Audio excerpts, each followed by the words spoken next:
There is a book that has never gone out of print in 2,500 years. Politicians quote it. Generals memorize it. CEOs keep it on their desks.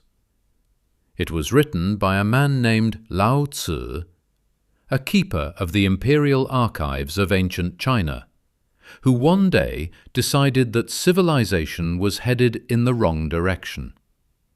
So he sat down and wrote 81 short verses, 5,000 characters in the original Chinese.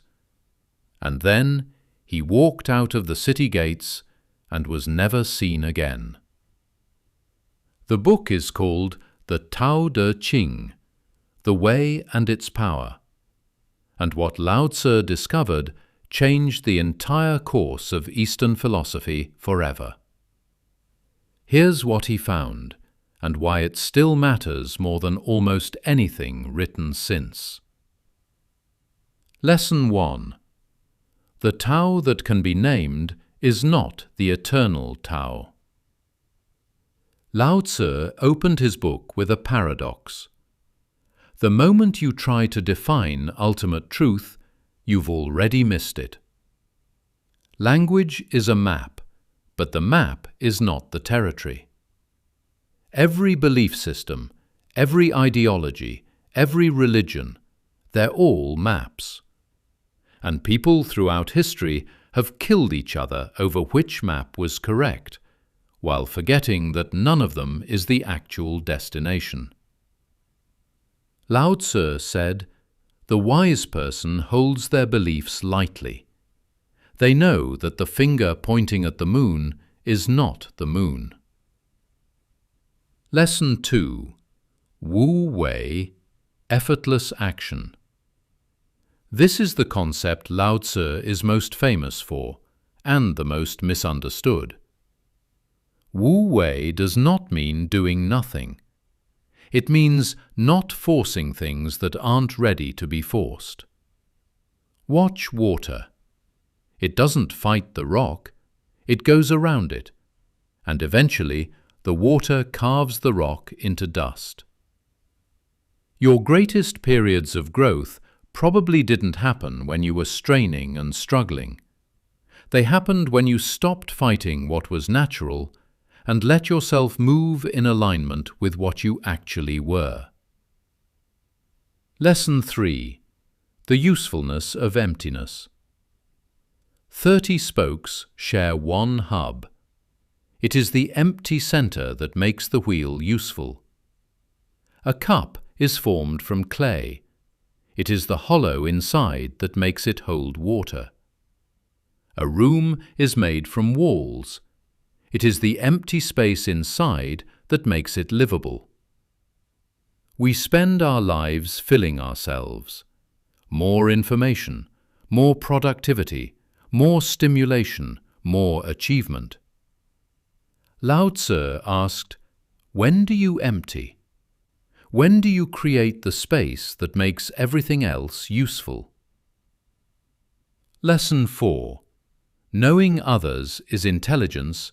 Knowing yourself is true wisdom. The modern world rewards people who understand markets, systems, other people. Lao Tzu said, that's level 1.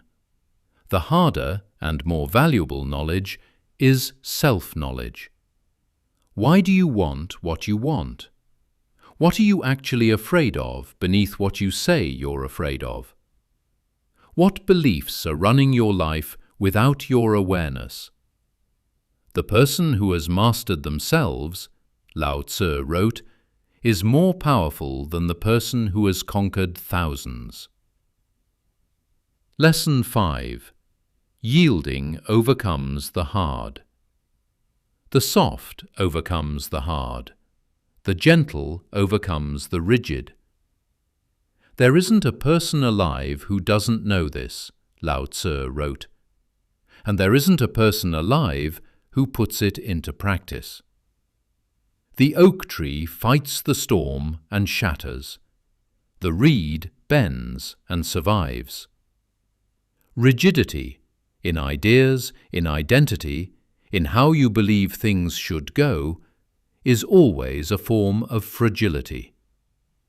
The most dangerous leaders in history were the most certain ones. Lesson 6. Act without expectation. Do your work, then step back. That is the only path to serenity. This is the hardest lesson. The modern world runs on scorekeeping, on credit, recognition, metrics, and reward. Lao Tzu said, "Do good without needing it acknowledged. Create without attaching to the outcome. Lead without controlling." The person who has learned to act without expectation is free in a way that ambition can never provide. The Tao Te Ching is 2,500 years old.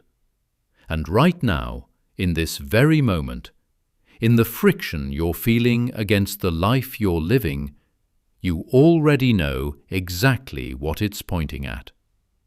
The question is whether you're willing to stop fighting long enough to listen.